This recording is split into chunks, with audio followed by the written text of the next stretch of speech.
On this episode of Storytime Audio, we delve into the compelling narrative of Unveiling Deception, the journey through heartbreak and healing with a cheating wife. Picture this. A scorching summer afternoon in 2018. Ethan's life takes an unexpected turn as a simple car trouble reveals a web of betrayal.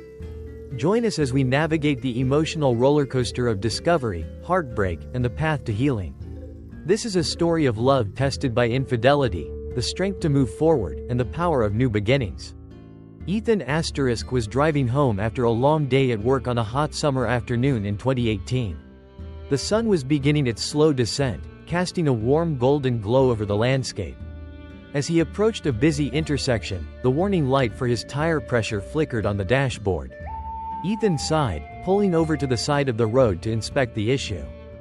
As he stepped out of his car, a man in a beat-up sedan pulled up alongside him and rolled down his window. "Hey, you've got a flat tire," the man called out. "Great," Ethan muttered under his breath, but he managed a grateful nod. "Thanks for letting me know." Ethan turned his car into the nearest parking lot, which belonged to a small convenience store. He got out and inspected the tire. Sure enough, a screw was lodged in the tread, slowly leaking air.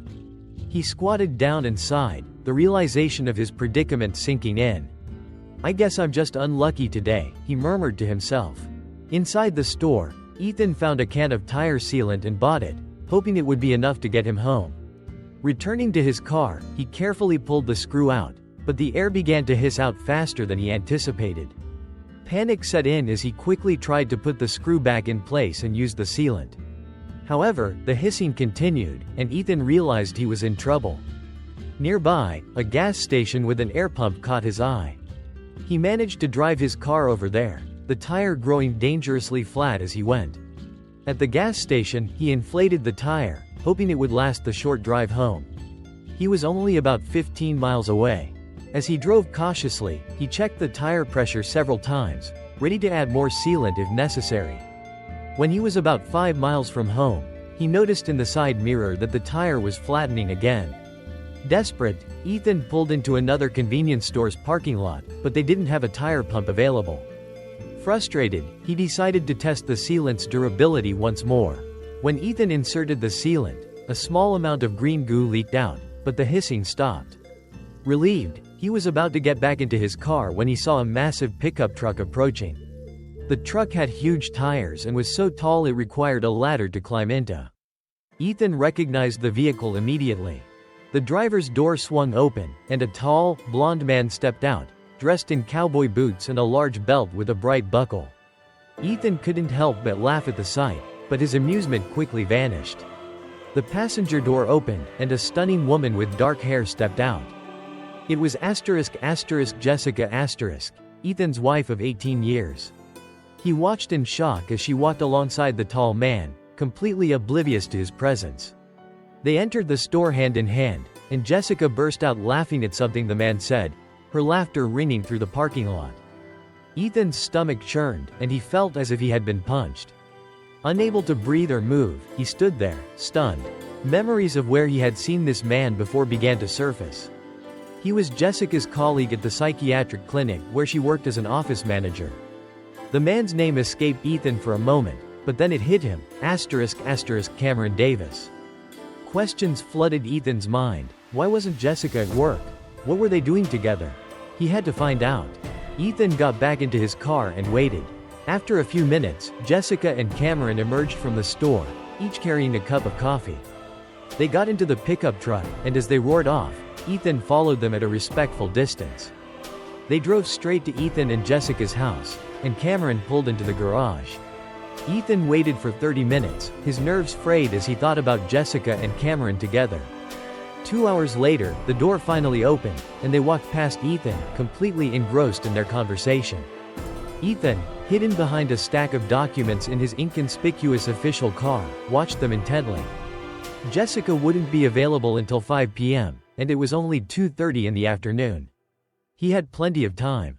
He needed to go inside and see what he could find.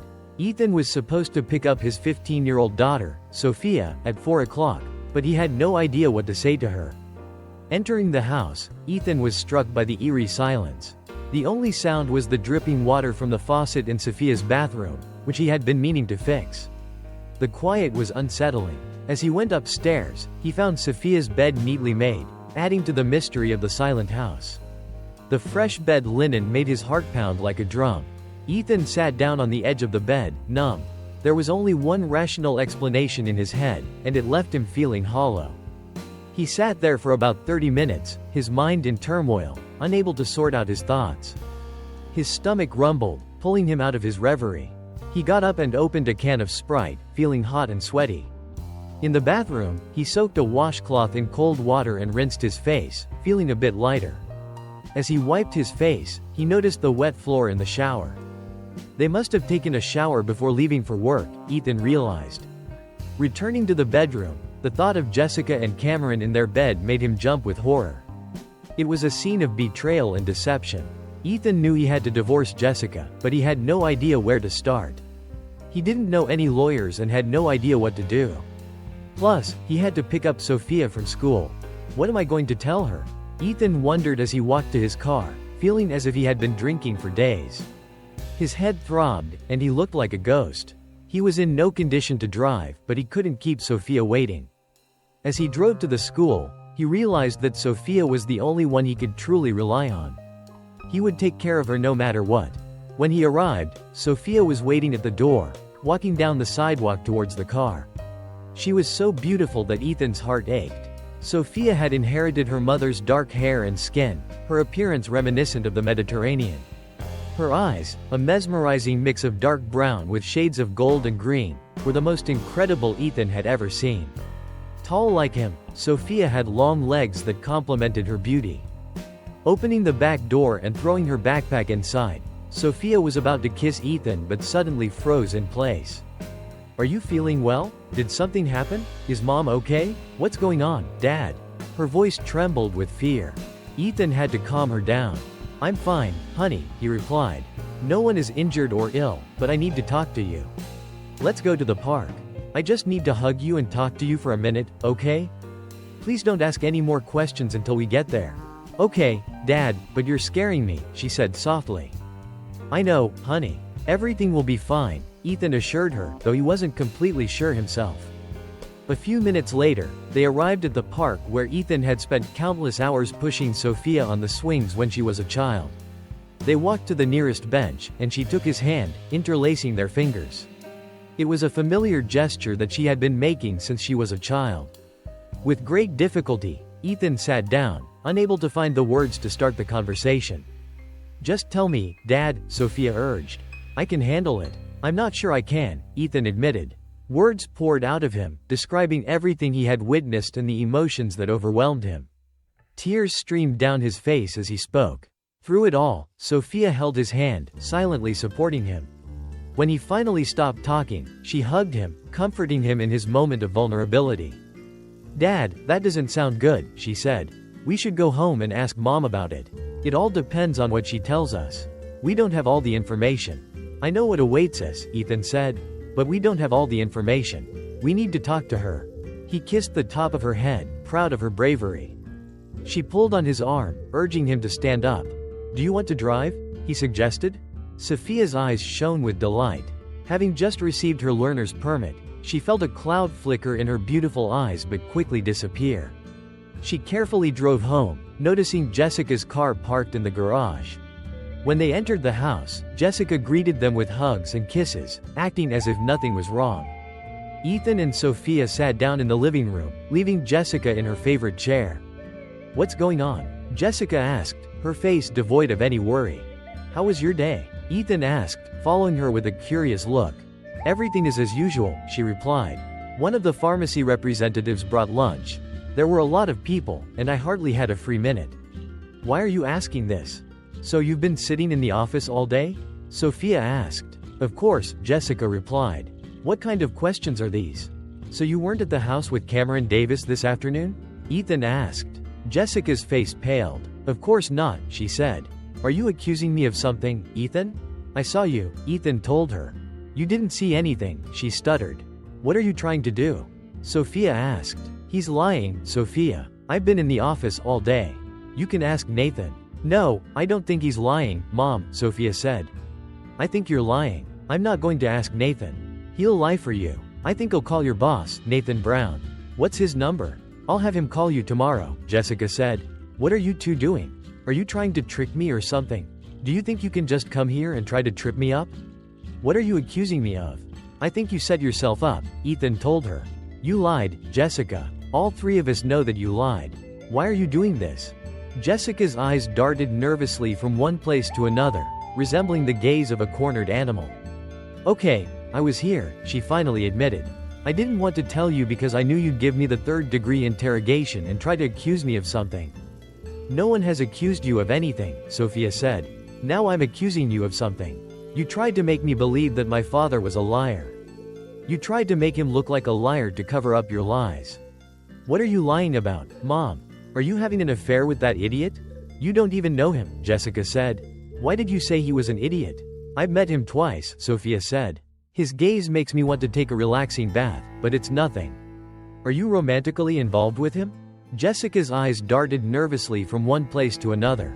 I didn't want it to happen like this, she admitted after a moment of silence. I wasn't ready.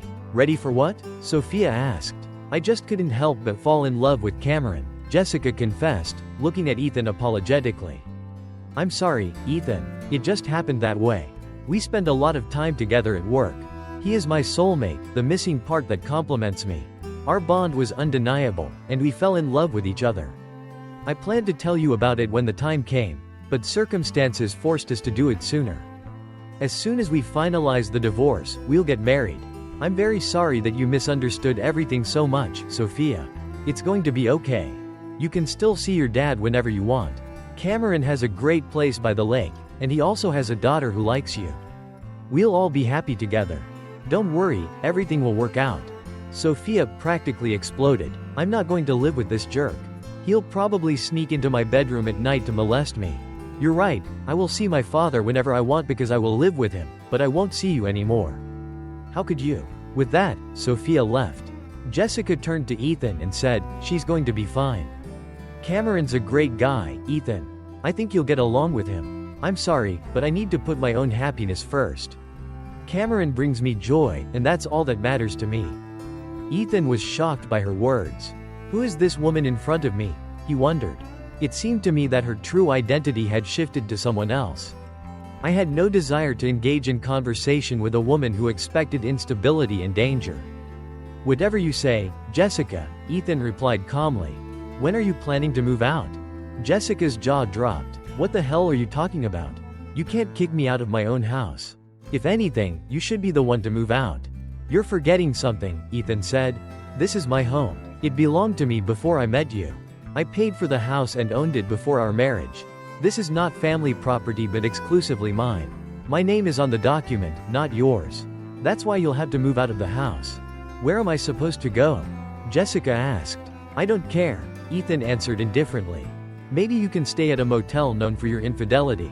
That's where you fallen women do your dirty work, right? Jessica's eyes filled with tears. I'm in a lot of pain, Ethan, she said. You don't have to call me names. I wasn't trying to fall in love with Cameron. It just happened that way. We just found a common language, and I realized that I had to be with him. I wasn't trying to hurt you. Oh, you just bumped into me by accident, Ethan said. It's like falling down while running with a stick in your hand and gouging out your eye. Mom always warned me about this. Now I understand how it happens. Well, that's all right then. It was an accident, and there's no need to be so sarcastic about it. Why can't you just accept the fact that we love each other, Ethan? Jessica pleaded. I don't know, Jessica, Ethan said. Maybe it has something to do with the fact that when I left this morning, you told me that you loved me, and now you're telling me that you love him. I guess I'm just a little confused. I've always loved you, Ethan, she said. But now I love Cameron. I know it's not easy to accept. Ethan nodded, trying to make sense of her words. For the last 18 years, you've been telling me every day that you love me, Jessica. I thought that was why we got married. I guess I was wrong. No, we were in love, Jessica insisted, reaching for Ethan's hand. He pulled away. You have 3 days, Jessica, Ethan said firmly. If you don't leave within 3 days, I'll ask the sheriff to evict you and throw your stuff on the road. Please, Ethan, it doesn't have to end like this. We can still be friends. Cameron wants to be your friend too. We had to think about Sophia. I have already said that you are dear to me, and I do not want to lose you as a friend. We've been through a lot together. You shouldn't just drop everything." Ethan looked at her, feeling a wave of sadness and anger wash over him. "You must be crazy, Jessica," he hissed. "Be friends with you and that idiot? I do not think so. Tell him that if he ever sees me, he should run as fast as possible. As for you, you're the enemy, Jessica. You have 3 days to disappear from my life forever." With that, Ethan headed into the bedroom, leaving Jessica behind. While he was moving her things into the spare bedroom, she followed him, muttering something about friends. There were too many clothes for Ethan to carry, so he threw them on top of her, carried an armful to the spare bedroom, and hung them in the closet. Jessica kept following him, talking and watching him for a while. When she went to hang up her clothes, Ethan took the opportunity to leave and lock the bedroom door. He heard her footsteps as she walked down the hallway, but eventually, she left. A few minutes later, Sophia texted Ethan, asking if he was okay. He replied, "Yes, kitten. And you?" "No, but I will be," Sophia replied. Ethan reassured her with a message, "Okay, I love you." He also asked her to contact him if she needed anything. "Can you give me a ride to school in the morning?" she asked. I didn't want to go with her in the car, Ethan thought, but he replied, "Okay." Ethan went to bed and lay there for a while, thinking about his next steps. He must have fallen asleep around 3 a.m. because the alarm clock on his phone woke him up. He got out of bed, took a shower, and called his boss. Ethan informed him of his divorce and asked for a few days off. His boss was understanding and told him to take as much time as he needed. After the call, Ethan made himself a cup of coffee. After drinking a cup or two, he made breakfast for Sophia and himself. Right on schedule, Sophia came downstairs, looking radiant as always, and began to eat greedily. Jessica soon joined them, poured herself a cup of coffee, and tried to start a conversation, but they ignored her. When it was time to take Sophia to school, Jessica asked if she was ready but received only a blank look. Sophia turned to Ethan and said, "Am I ready, Dad?" Ethan rattled the keys, and Sophia grabbed her backpack, signaling that she was ready to go. "You can act like 2-year-olds if it makes you feel good," Jessica said, picking up her purse and taking one last look at them before leaving. Ethan drove Sophia to school, and she kissed him goodbye before she left. As he walked her out, he thought about his friend Michael, who had recently gone through a divorce. He decided to call Michael and ask about a lawyer, but Michael did not recommend his own lawyer. Instead, he offered Ethan the services of his ex-wife's lawyer. After Michael told Ethan the lawyer's name, he looked up the phone number. When he dialed the number, a woman answered and put him on hold. After explaining the purpose of his call, she agreed to meet later that day. Ethan followed the standard procedures since investments were at stake. His options were limited, so he decided to reduce the credit card limit to $500 to prevent a possible increase in Jessica's bills. Although it wasn't perfect, Ethan refused to finance her project. Ethan's first meeting with Catherine Hall didn't start smoothly. She made some wrong assumptions, which he had to correct before they could get to work. Catherine hinted that Ethan had left Jessica for a younger woman, but he quickly brought her up to speed. I informed her that Jessica was actually having an affair with her colleague, Cameron, who was married. They were planning to divorce in order to be together. Catherine apologized and stated that she could not represent the interests of a person who commits such acts, Ethan recalled. Ethan felt creepy and couldn't look at his reflection in the mirror. "I understand," he replied. "We have a daughter. I want to minimize the consequences for her. Do you think it's possible for me to get custody?" "It's possible," Catherine replied. "Theoretically, any parent has an equal chance of getting custody, but in reality, fathers rarely get custody, especially of their daughters."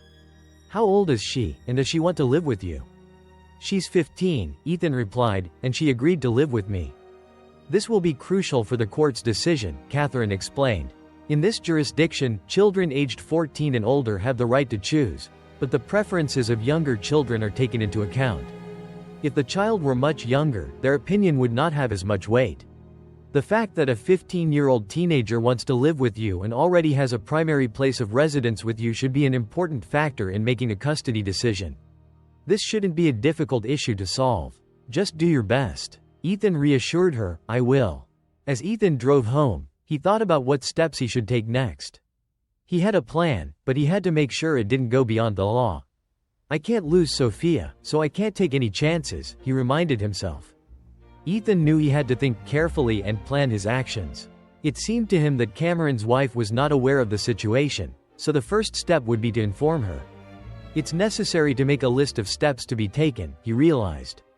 Ethan decided to inform Jessica's family about the situation.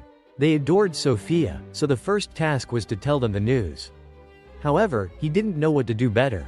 Informing their friends was also a top PR priority, and Ethan decided that he could create enough noise on social media so that they would not remain indifferent. Notifying everyone was at the top of Ethan's to-do list. Jessica had access to their family Facebook account, so he got to know it by twirling it in his hands and using the messenger function. After doing a little research on the internet, Ethan found that Cameron's wife used a similar approach. He took screenshots of some of the photos and posted a message on Jessica's page about their divorce.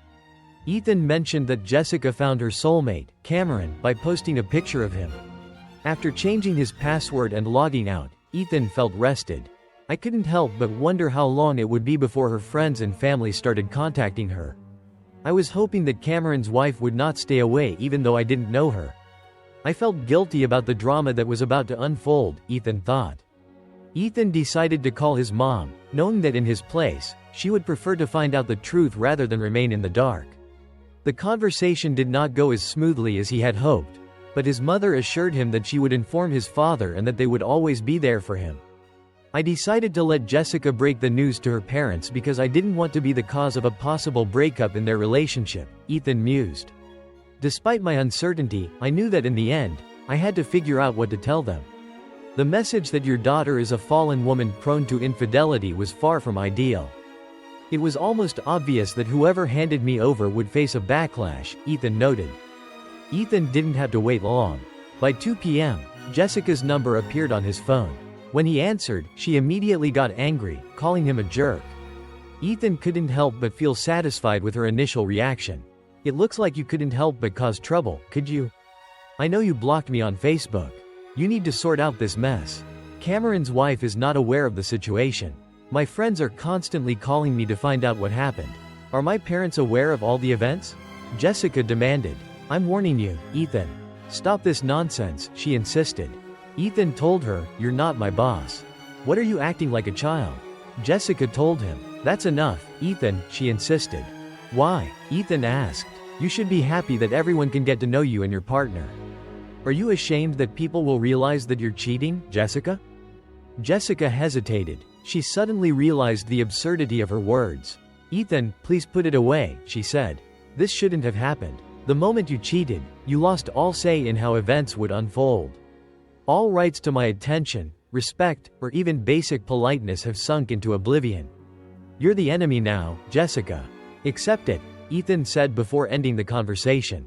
The phone rang again, but Ethan decided to ignore it. It was time to go after Sophia. He told her about the results of his conversation with Catherine Hall, and although she was glad that she would most likely be with him, on the whole, she was not happy at all. Well, we're going to have to handle this as best we can, Sophia said. Dad, I never want to stay in the same house with this jerk without you. Please do everything you can to make sure that doesn't happen. Okay, I'll do my best, Ethan assured her. They bought pizza on the way home, and Ethan was savoring the second slice when the phone rang. It was Bob, Jessica's father. He called, and Ethan was terribly afraid of this conversation. He told Sophia who it was, and she told him to put it on speaker. Bob got straight to the point. Ethan, I do not know exactly what is going on, but Jessica came here last night and asked if she could stay with us. Could you explain how this happened? Did you ask her? Ethan replied. She said you kicked her out, Bob answered. Well, I kicked her out, but did she tell you why?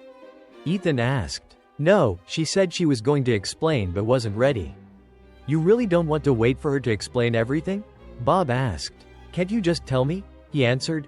She's having an affair with Cameron Davis, her colleague. He's getting divorced, and she was planning to divorce me. They're dating, Ethan explained. What? This is crazy, Ethan. How did you figure that out? Bob asked. I caught them together yesterday. I confessed, and she told me herself, Ethan said. Are you sure you heard correctly? Bob asked.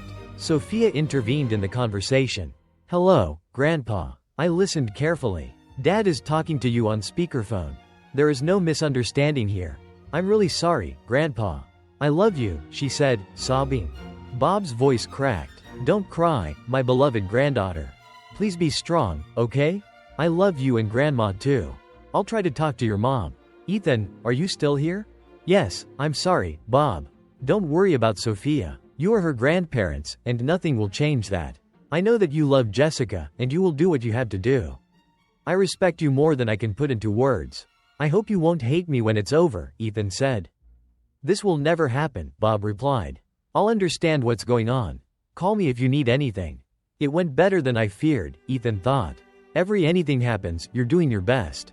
There's no need to describe in detail what happened during the divorce process. Many people are familiar with those who have experienced a similar situation. It was a long and painful process that did not portend any improvement. Jessica expected to be in a daze, believing that she would get custody of Sophia, but this did not happen. Catherine Hall turned out to be as competent as rumored. In the end, Ethan got full custody because Sophia decided to live with him, and after a personal conversation with Sophia, the judge decided that Jessica would have unlimited visitation rights but not those that would allow Sophia to be alone with her and Cameron Davis. In any case, this situation was no longer a problem. Cameron's wife divorced him, and it seemed that the idea that they were soulmates was perhaps exaggerated, at least from his point of view. Just 2 weeks after Ethan found out about their affair, Cameron was already courting someone new. It was expected that all the grandiose plans would quickly collapse, Ethan thought. It took 7 months for the divorce to be finalized, but then Jessica changed her mind. Ethan was shocked when during the second court session she asked for a consultation. Despite the fact that Catherine Hall could not object to anything, it turned out that it was not relevant to the case, and the judge ordered that it not be taken into account. "We were scheduled for 8 to 10 sessions. The therapist was an eccentric old hippie," Ethan recalled. In the first session, they were asked to talk about their goals. Jessica's goal was complex and detailed. She emphasized the importance of her happiness and insisted that she meant no harm. Ethan's goal, on the contrary, was more straightforward. "My goal is to end this," he said. Ethan's words hung heavily in the air, and the therapist, an older man with long gray hair and a tie-dyed shirt, frowned deeply. "Mr. Williams, aren't you interested in working on the problems that have brought your marriage to such a state?" the therapist asked. "I'm sorry, Mr. Rodman, but it wasn't my problems that brought my marriage to this state, and I'm really not interested in working on them. I'm quite happy with my problems and intend to die with them," Ethan replied bluntly. Jessica looked horrified, and Mr. Rodman tried to intervene. "Ethan, are you ready to resolve the issue that we left unresolved or not?" "I don't know," Ethan said, not daring to intervene boldly. "I'll tell you straight out, I'm not interested in going back to the past or trying to fix something. I'm only here because the court ordered it. I will do whatever the court requires of me, and then we will proceed with the divorce. That's my plan. Do you understand?" Mr. Rodman sighed. "I can inform the judge that you refuse to cooperate, and this may lead to you being held in contempt of court." "I'm not sure about that," Ethan replied. "If you come to the judge again and lie, these sessions are recorded. My lawyer can subpoena the records and prove your dishonesty. I'm here. I'm doing whatever you say. You asked me about my goals. I told you what they are. You see, I'm cooperating." Mr. Rodman blushed in response. "The judge probably thought that you would try to settle your differences," he said. I reminded him that I was responsible only for my actions, not for the judge's assumptions, Ethan thought. Mr. Rodman tried to complicate the situation by assigning Ethan tasks such as spending time with Jessica, who did her best to change his mind. "Oliver, what do I need to do to get you to reconsider the divorce and fix the situation?" Jessica asked during one session. "It will require divine intervention," Ethan replied. Jessica waited patiently for him to explain, but he didn't say anything. "What exactly do you mean by divine intervention?" she finally asked. "If you can find a way to turn back time and make Cameron disappear, then maybe it will work," Ethan replied. "But other than that, I don't know anyone other than God who has such abilities. Maybe you have some hidden talents that you haven't shared with me, Jessica," he teased. Jessica's face fell. The tedious exercise routine turned into meaningless singing until it finally came to an end. They returned to court, where the judge asked about their progress. "Your Honor, my client does not intend to remain married to Jessica Williams," Catherine Hall said. "We want to finalize the divorce as soon as possible." After thinking about it, the judge granted their request, and just 10 days later, the official decision was delivered by mail. Sophia often visited her mother, whom she adored, and spent a lot of time with her grandparents, whom she also loved very much. From time to time, Jessica offered Sophia to attend classes together, but it never compared to the bond she shared with her friends, especially with her close friend Chloe.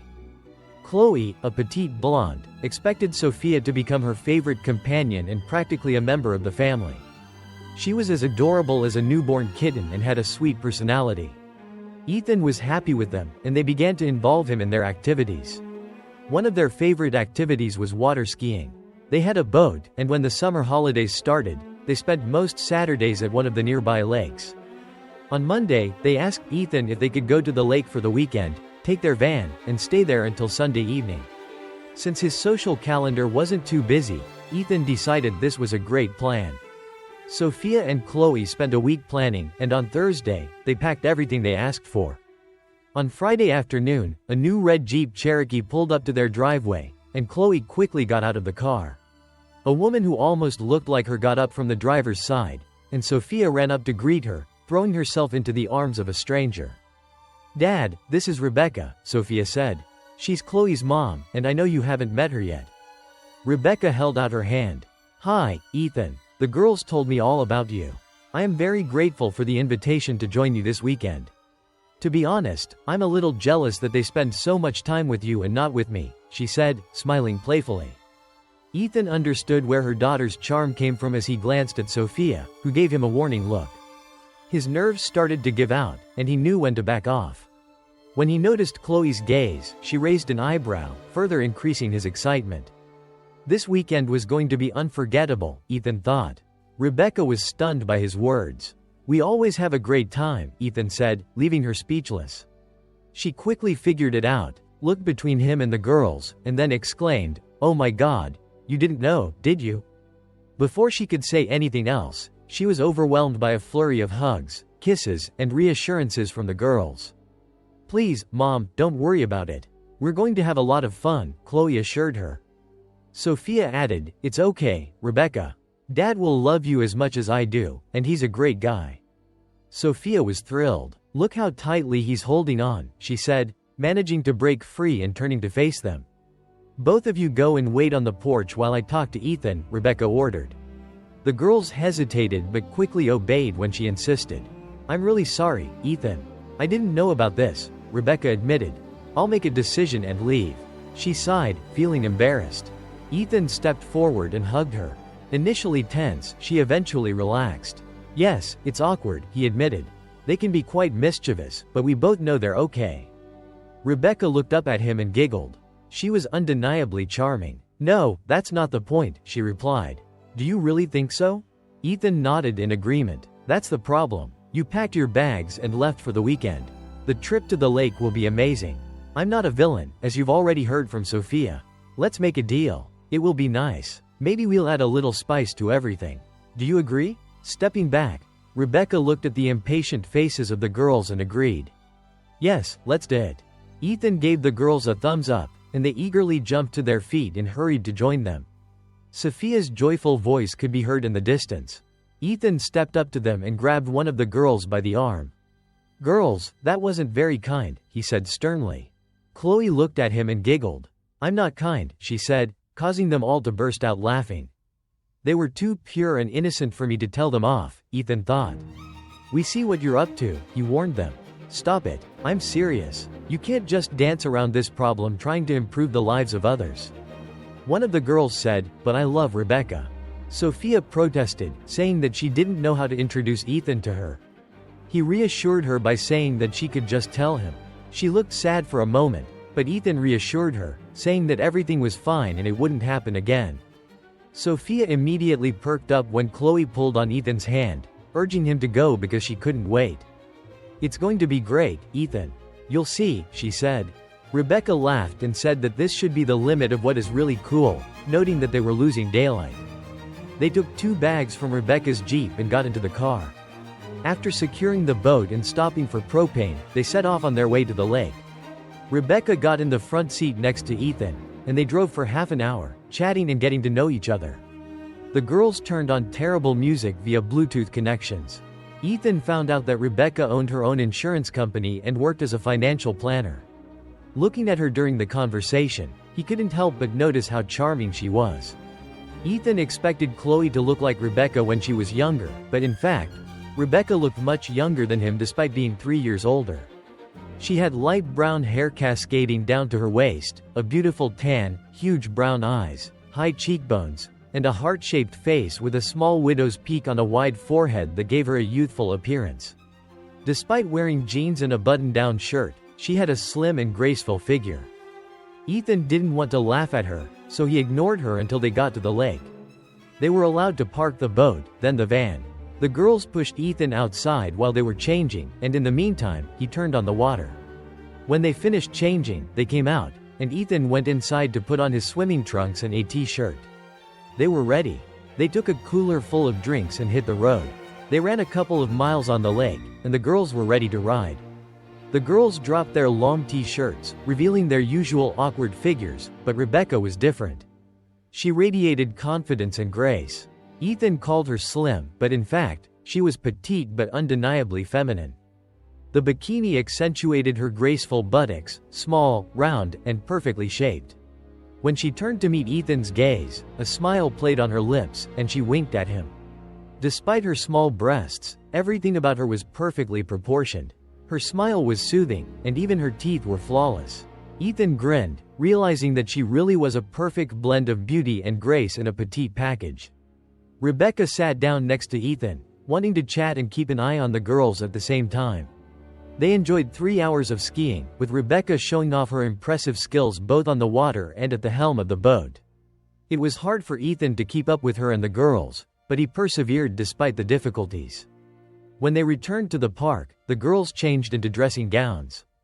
Although there was a wonderful stove in the van, they insisted on cooking outside. They set up a camping stove and lit a fire in the barbecue on Rebecca's property. Ethan cooked sausages, and they boiled potatoes and onions and opened cans of pork and beans. They had brought some food from home, but there was something about camping food that always tasted better. Sitting at the picnic table provided by the club, they quickly became close and felt as if they had been friends for many years. The girls started calling Rebecca, Becca, and she liked it. She even gave Ethan the nickname, E. The other girls kept pointing out that Becca wasn't married, and Ethan finally asked her why. "I mean, you're amazing, funny, and smart. You have your own successful business. Why hasn't anyone locked you down yet?"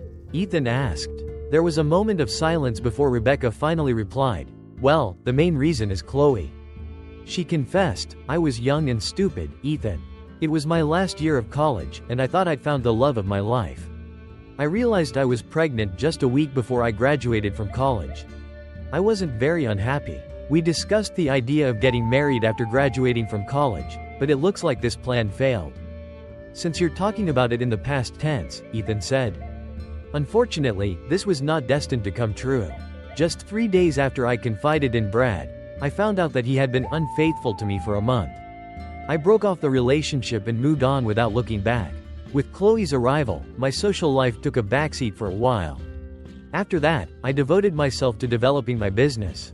Rebecca took a deep breath and continued, "Finally, after thinking about the idea of dating, I came to realize that I was blessed with a special gift from God. This person occupied all my thoughts, and I couldn't imagine my life without her."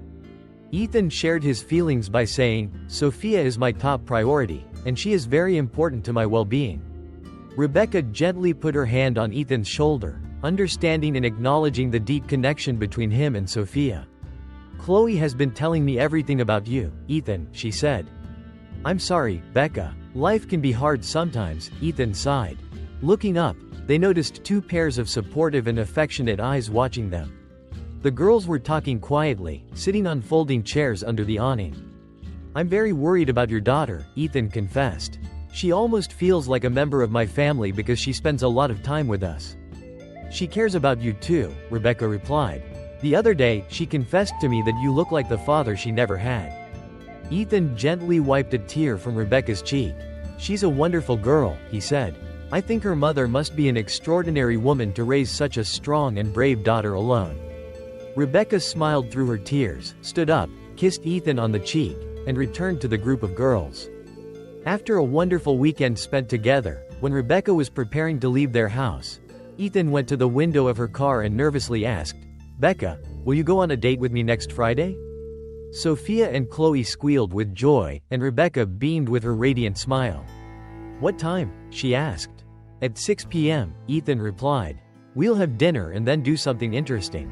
Does that sound good?" Rebecca agreed and even suggested that Sophia stay with Chloe while they went out. It was a tempting offer, and of course, Ethan agreed. After she kissed him on the cheek, Rebecca and the girls left. Sophia was waiting for Ethan at the entrance. "So, did you ask her out? Did you kiss her?" she asked excitedly. Ethan hugged her and playfully slapped her on the shoulder. "Yes, I did, and it's none of your business," he replied. Sophia screamed with delight. "I knew it. She's perfect for you, Dad. I love her so much, and Chloe is like a sister to me." Ethan shrugged, wondering what would happen next. "Sophia, it's okay. You can't make it happen. Please stop playing matchmaker," he said. Sophia put her head on Ethan's chest. "I understand, Dad, but you were never going to do anything but love me until I took some action. I don't mind being the only woman in your life," she giggled. "You will always hold a special place in my heart that no one else can reach. You're my baby, and that's never going to change," Ethan said. Sophia purred and snuggled up to Ethan for a moment before going about her business. Ethan's first date with Rebecca was a success. He introduced her to a game of racquetball. Although she was new to the sport, her tennis experience helped her understand the mechanics of hitting. Once she got acquainted with the rules and began maneuvering on the court, Rebecca demonstrated great skill thanks to her natural athleticism. She excelled at the game, showcasing lightning-fast speed and agility that surpassed Ethan's own. Her small stature worked to her advantage, allowing her to quickly change direction on the court. After the game, they sat at a table near the court, enjoyed drinks, and relaxed. Suddenly, Rebecca pulled out her phone and offered to take a picture of them. They posed with rackets and glasses, creating a pleasant memory. Later, they showered and went out to eat. They tasted delicious Italian food and ate their fill. After finishing their wine, Rebecca sat next to Ethan in the booth, and they leaned back in their chairs, just enjoying the moment. They talked quietly, feeling at ease. Without thinking, Ethan hugged her, and Rebecca snuggled up to him, smiling. Her cuteness struck Ethan again, an eternal quality that would never disappear. When they reached Rebecca's house, she leaned towards Ethan, her eyes full of anticipation. He understood her silent request for a kiss and obliged. The desire to kiss her overwhelmed him, surpassing even her own need for it. The moment was long and delightful, her lips full and velvety with a hint of wine and cherry lipstick. When they parted, Ethan noticed the curtains rustling. "Looks like we have an audience," he said. Rebecca laughed, her voice resembling Chloe's. "I'm not surprised. They're trying to play matchmaker, you know," she said. "Do you mind?" Ethan asked. "No, I like everything I know about you, Ethan," Rebecca replied. "Me too," Ethan said. "We need to go inside before the curtains are removed," Rebecca joked. For 4 months, they met every Friday, and their bond grew stronger. Ethan couldn't wait to develop their relationship, but he didn't want to rush her. During some sessions, their bond grew even stronger. Ethan realized that he valued her friendship no less than their romantic relationship. They regularly communicated by phone and SMS, exchanging funny jokes and short messages. They were practically the same person, sharing their innermost thoughts and feelings. Ethan couldn't imagine his life without Rebecca. She was his confidant, partner in crime, and best friend. Their bond was unbreakable, and he felt grateful every day that she was in his life. Life seemed perfect if it weren't for Jessica's constant presence. She was still a part of Sophia's life and, therefore, Ethan's. He had no desire to communicate with her, and her presence always bothered him. Every time she came to pick up Sophia or he took her to her grandparents, Jessica tried to strike up a conversation with him. She continued to live with them even after she lost her job at Cameron's clinic and found a job at another private clinic on the other side of town. If Jessica annoyed Ethan a lot, he would ask if she had heard from Cameron. This quickly stopped her attempts. "How long will it take you to forgive me?" Jessica asked on one such occasion. Forgive you for what? Ethan replied. You don't seem to think you've done anything wrong. Not once did I hear an apology from you. I'm sorry, Ethan, I was wrong. I also didn't hear, I'm sorry that I tried to make Sophia believe that you're a liar. I'm sorry that I tried to take her away from you and tried to punish you in the divorce. And what's worse, I've never heard, I'm sorry that I cheated and made love to that bastard behind your back. You can't take responsibility for your actions. I really don't know how your forgiveness could turn out. Ethan had reconciled and calmed down. He hadn't forgotten, but he wasn't going to waste a minute grieving about it. People have the right to make stupid decisions. They may decide to break up with you, leave, or end their relationship with you. It's important to acknowledge this and move on. People make mistakes on a regular basis. Although at first, Ethan was tempted to take revenge on those who betrayed him, he eventually realized that their own actions were punishment enough. They had to come to terms with themselves and find peace within themselves. Ethan made the decision to focus on his own well-being, leaving deception and betrayal in the past and striving to live an authentic life. Jessica was a woman full of discontent, and Ethan wanted the best for Cameron, but he couldn't do it. He decided that fate would deal with them on its own. Cameron turned out to be a real scoundrel. He did a terrible thing to Jessica. He secretly videotaped their lovemaking and uploaded these recordings to an adult website. Now her reputation is disgraced. Her activities in bed have been seen by many since these videos are circulating on different sites and are available to many people. Jessica's unhappiness only worsened when she found out that Ethan was dating Rebecca. One evening, Ethan left Sophia at her grandparents' house for the night. As he was leaving, Jessica came up to him. I heard that you're dating the mother of one of Sophia's friends, she said. Ethan just stared at her. Is it true? She asked. It's my own business, Ethan replied. Damn it, it's not like that, Jessica snapped. I'm your wife, and I deserve to know. Your license is worthless. You're not my wife. You found your soulmate, remember? That's why we got divorced. My business is no longer your business, and yours is no longer mine. Leave me alone, Jessica. Stop interfering in my business.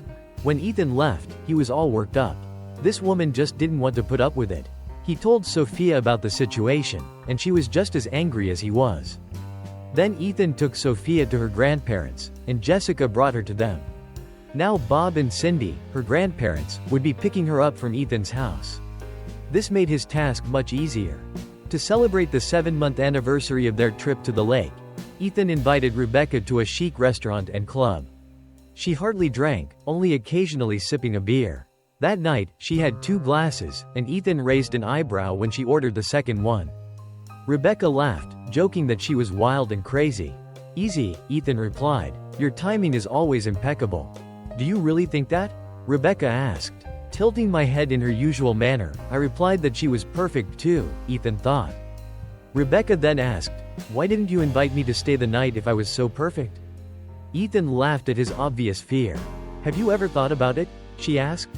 Ethan gathered his thoughts and answered, yes, Rebecca.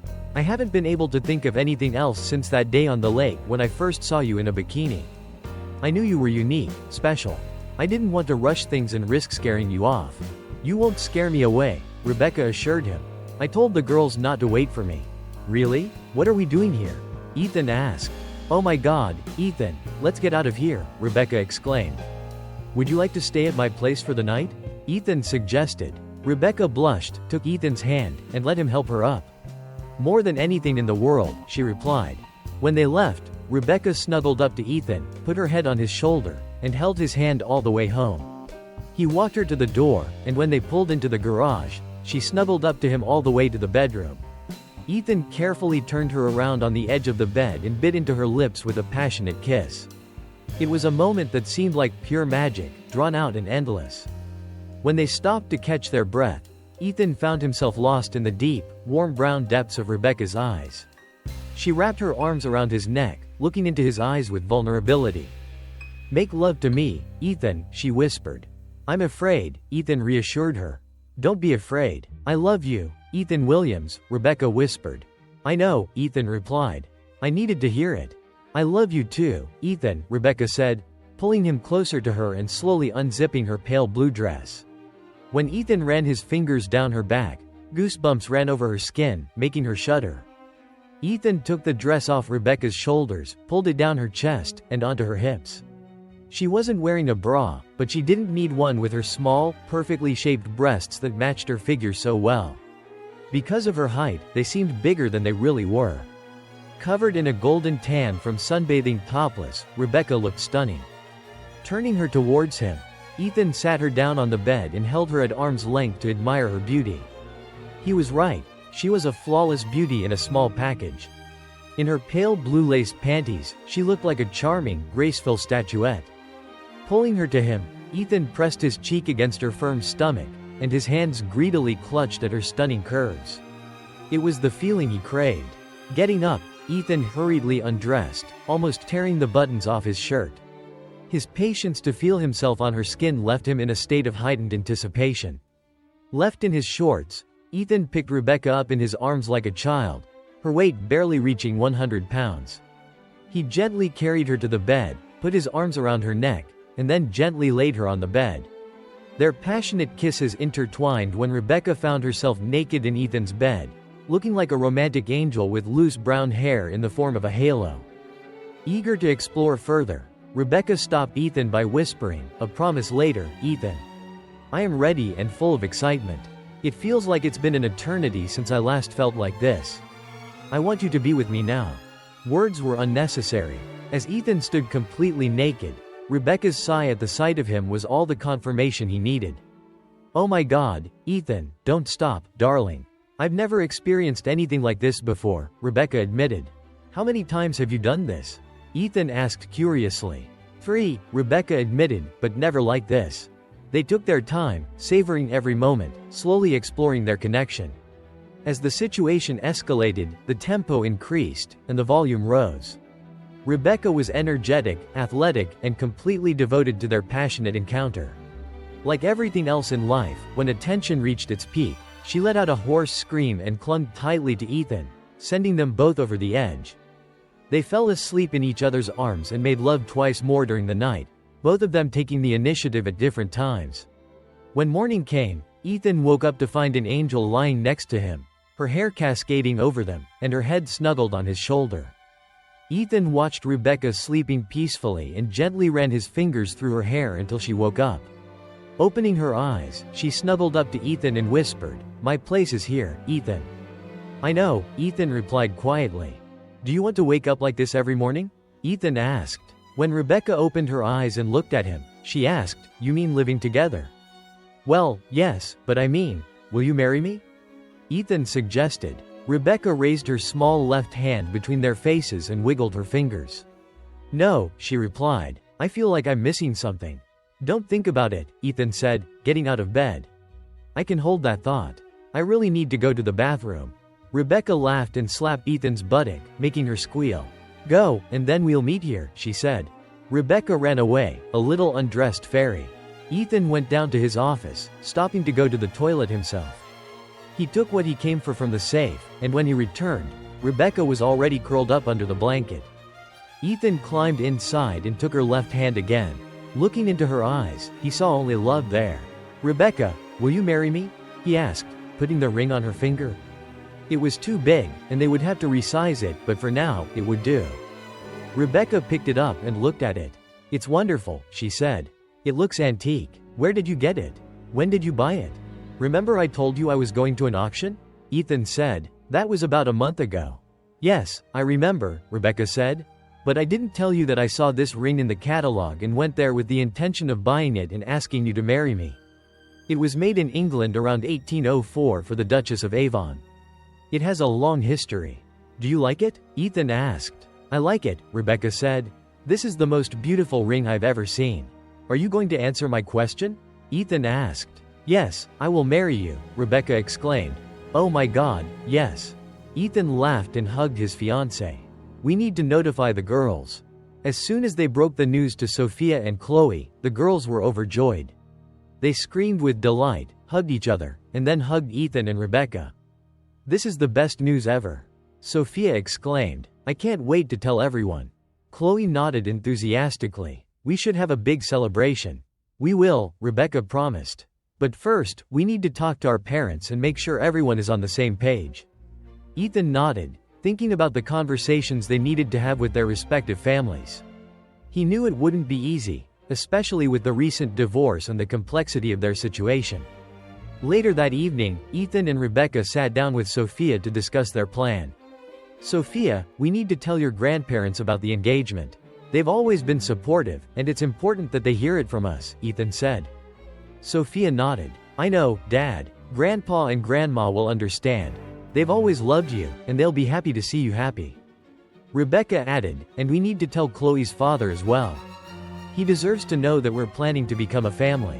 The following weekend, they invited Henry and Margaret, Jessica's parents, to dinner. The tension was palpable as Ethan and Rebecca prepared the meal. Sophia and Chloe helped set the table and decorate the dining room, trying to keep the mood light and cheerful. When Henry and Margaret arrived, they greeted everyone warmly, although there was a hint of apprehension in their eyes. They sat down to a delicious meal, making small talk and catching up on recent events. After dinner, Ethan cleared his throat and looked at Rebecca, who nodded in encouragement. "Henry, Margaret, we have some news to share with you," Ethan began. "Rebecca and I are getting married." The room fell silent for a moment as Henry and Margaret processed the news. Margaret was the first to react. She reached across the table and took Ethan's hand. "Ethan, we've always considered you a part of our family. If this makes you happy, then we're happy for you." Henry nodded in agreement. "Yes, Ethan, you deserve happiness, and if Rebecca is the one who brings it to you, then we support you."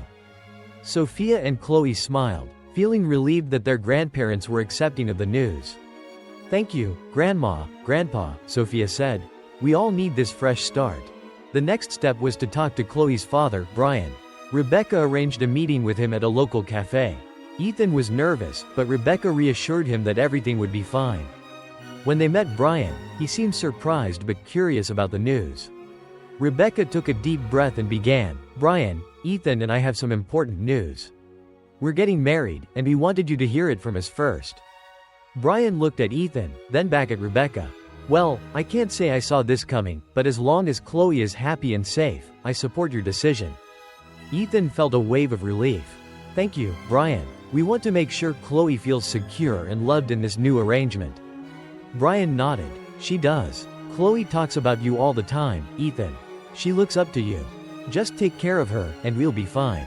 With the support of their families, Ethan and Rebecca began planning their wedding. Sophia and Chloe were thrilled to be involved in the preparations. They spent countless hours discussing decorations, venues, and guest lists. One sunny afternoon, they all sat together in the living room, brainstorming ideas for the wedding. "We should have it by the lake," Chloe suggested. "It's where we've had so many great memories." Sophia agreed. "Yes, and we can decorate with flowers and fairy lights. It'll be magical." Ethan smiled, feeling a warmth in his heart. "I think that sounds perfect. What do you think, Becca?" Rebecca beamed. "I love it. The lake has always been a special place for us. It's where our journey together really began." As the wedding day approached, excitement filled the air. Friends and family gathered to celebrate the union of Ethan and Rebecca. The ceremony was held at the lake, with the water sparkling in the background and the sun casting a golden glow over everything. Sophia and Chloe stood by their sides as they exchanged vows, their faces glowing with happiness. Ethan looked into Rebecca's eyes and said, "Rebecca, you've brought so much joy and love into my life. I promise to cherish and support you, to be your partner in every adventure, and to love you with all my heart." Rebecca's eyes glistened with tears as she replied, "Ethan, you've shown me what true love is.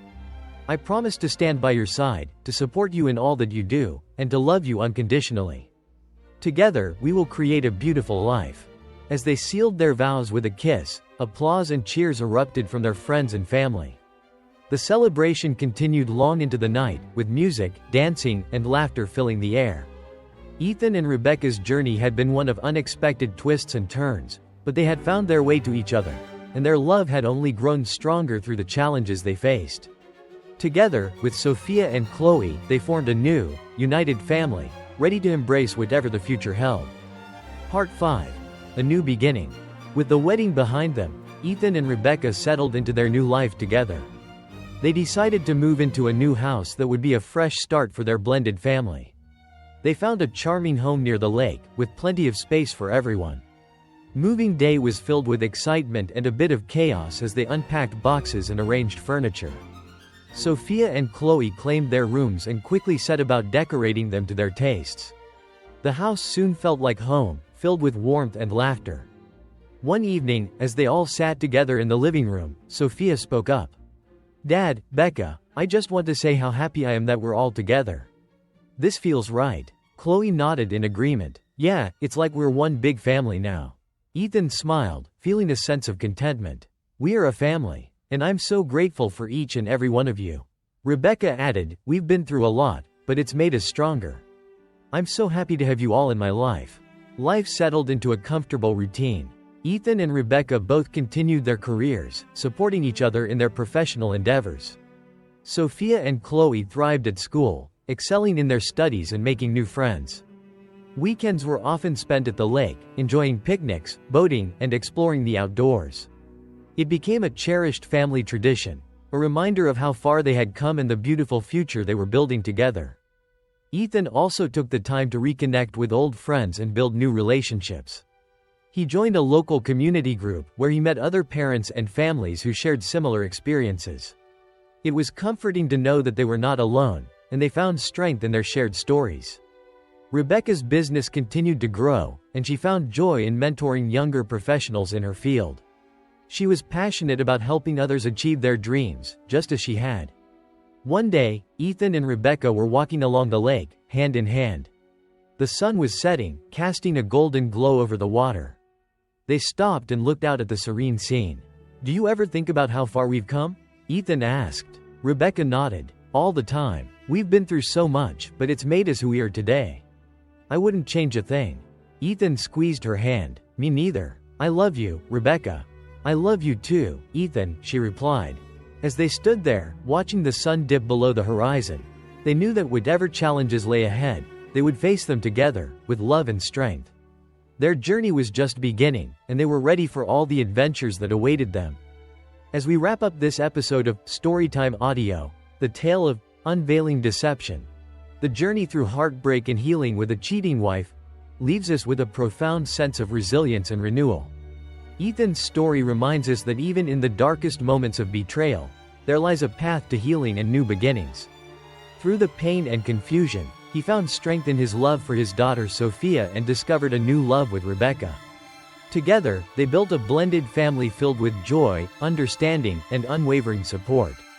This journey is a testament to the human spirit's ability to overcome adversity and find happiness in unexpected places. Thank you for joining us on this emotional and inspiring journey. Stay tuned for more captivating stories on Storytime Audio.